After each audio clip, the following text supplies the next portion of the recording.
સુરતના આઝાદનગરમાં બાયોમેડિકલ વેસ્ટથી લોકો ત્રાહિમામ પોકારી ઉઠ્યા। રહેણાંક વિસ્તારમાં બાયોમેડિકલ વેસ્ટ કંપની સામે વિરોધ વ્યક્ત કરાયો।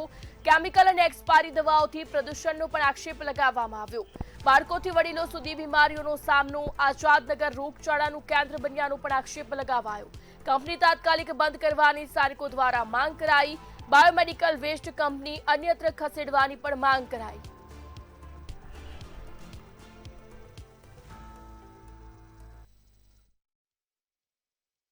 હોસ્પિટલમાંથી બાયોમેડિકલ વેસ્ટ લાવીને જે સુરત શહેરના બહાર વિસ્તારમાં આઝાદનગરમાં રાખવામાં આવે છે ને ત્યાં જે લોકો છે કામ કરી રહ્યા છે તેમને પણ કામ કરવામાં આવે છે। એમાં અંદર પણ એમ સૂત્રો દ્વારા મળતી માહિતી મુજબ કે અહીંયા સેફટી વગર પણ કામ કરવામાં આવે છે।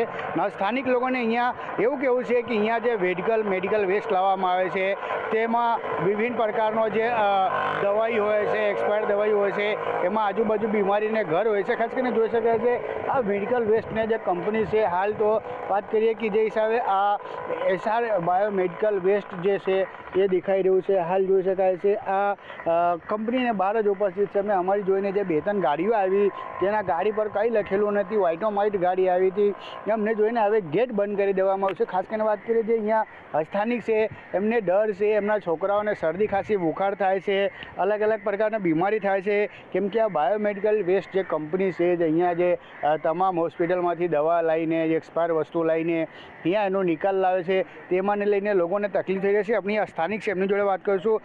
શું કહેશો, આ જે દવા જે લાવે છે અહીંયા કેટલી તકલીફ હોય છે આજુબાજુમાં? હું અહીંયા કમસે કમ 20-25 વર્ષથી અહીંયા રહું છું। અહીંયા અવૈધ રીતે દવાઓ જે એક્સપાયર થઈ જાય છે દવા લાવવામાં આવે છે। અહીંયા એનું શું થાય છે શું નહીં ખબર નહીં, અને છોકરાઓને 15-20 દિવસે ખાંસીને શરદી તો રહે જ છે મોસ્ટ ઓફલી। આજે કેટલી કેમ કે અલગ અલગ પ્રકારની કેમિકલ હોય છે, બાયો વેસ્ટ હોય છે, કેટલી તકલીફ પડે એમાં? જેટલા પણ દવાખાના છે કમસે કમ ખબર નહીં સુરતમાં કેટલા દવાખાના છે, એવું લાગે છે કે બધી જ દવાઓ જે એક્સપાયર થઈ છે કદાચ અહીંયા જ લાવવામાં આવે છે।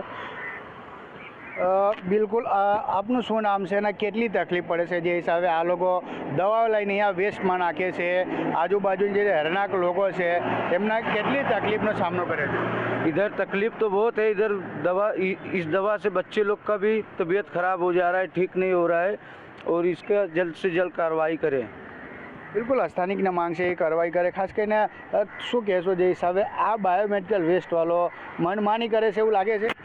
यहाँ पे बहुत बुखार हो रहा है, ऐसा ऐसा प्रॉब्लम होके ख़त्म हो जा रहे हैं सब पब्लिक लोग को। मैं सरकार से निवेदन यही करना चाहता हूँ जल्द से जल्द यहाँ के बंद करवाएं, इसका हॉस्पिटल में जल्दी से काम करवाएं।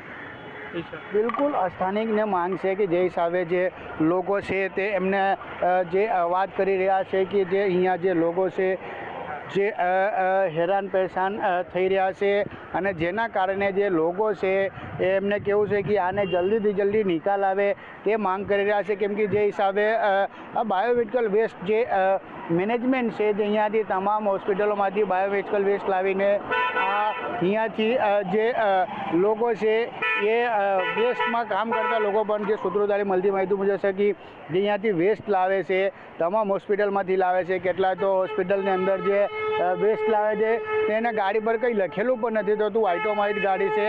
અને ખાસ કરીને જે લોકો છે એ હેરાન પરેશાન થઈ ગયા છે કે હાલ હવે આ કંપની જે છે અમારે એક માથાનો દુખાવો બની ગયો છે, કેમ કે આ કંપનીને કારણે જે આજુબાજુને રહેણાંક લોકો છે એનો બીમારીને કાયમ ચાલુ જ હોય છે ને આ બાયોમેડિકલ વેસ્ટ કંપની છે જેના કારણે જે હેરાન પરેશાન સ્થાનિક થઈ રહ્યા છે। સ્થાનિકને માંગ છે કે આ કંપનીના કાં તો કે બંધ કરાવો કાં તો કે એને કંઈક નિકાલ લાવો, અમારે અહીંયાથી રહેવાનું મુશ્કેલ થઈ ગયું છે એવું સ્થાનિક કહી રહ્યા છે, કેમ કે આ બાયોમેડિકલ વેસ્ટ કંપની છે જે તમામ પ્રકારની આમાં દવાઈઓની એક્સપાયર હોય છે, કેમિકલ હોય છે, લાવવામાં આવે છે, કેમિકલને ડિબોઝ કરવામાં આવે છે ને ખતમ કરવામાં આવે છે, તેની વાસ પણ આજુબાજુમાં આવે છે અને દુર્ગંધને લીધે જે છોકરાઓ હોય નાના કે વડીલ હોય એને બીમાર પણ પડી રહ્યા છે। તે લઈને સ્થાનિકને માંગ છે કે અહીંયા જે આ કંપની છે કાં તો એને બંધ કરો કાં તો કંઈ એને બીજો ઓપ્શન આપો, અમને જે અહીંયા હેરાન પરેશાન થઈ રહ્યા છે એનો કોઈ નિકાલ લાવો। કેમેરા પર્સન સાથે દીપક રાય, મંતવ્ય ન્યૂઝ,